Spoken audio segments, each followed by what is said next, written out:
Alzheimer's disease is a neurodegenerative disorder characterized by brain tissue loss as well as the presence of A-beta plaques and p-tau neurofibrillary tangles. The disease is characterized by cognitive deficits ranging from mild severity to being unable to take care of oneself or even being unable to recognize loved ones. There are two main phenotypes to AD. One is the late onset sporadic disease, and the other is the early onset familial AD, also known as FAD. FAD in particular is implicated by mutations in presenilin 1, also known as PSEN1.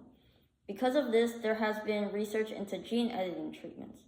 However, gene editing treatments come with certain effects, such as it being irreversible or there being ethical considerations. Because of this, there has been a greater need for investigation into drug treatments.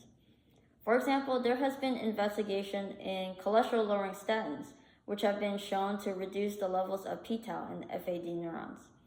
Additionally, there is a gene called piezo1, which encodes for the mechanosensitive ion channel piezo1, that has been shown to regulate the cholesterol biosynthesis pathway.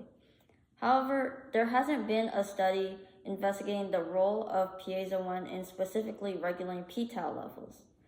Because of this, it is possible to quantify the amount of p-tau levels between PSEN1 organoids and neurons with piezo1 and without piezo1 in order to shed light on this possible role.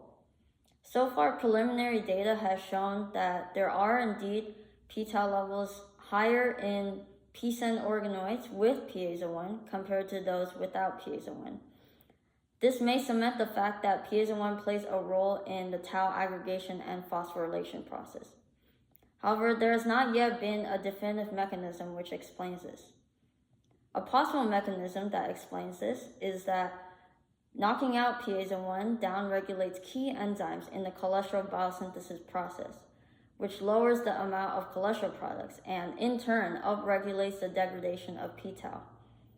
However, in order to confirm this, there must be future research done, such as knocking out piezo1 in cerebral organoids, but exogenously adding cholesterol into the mix. This way, there may be more light shed onto the definitive mechanism by which piezo1 regulates tau neuropathology.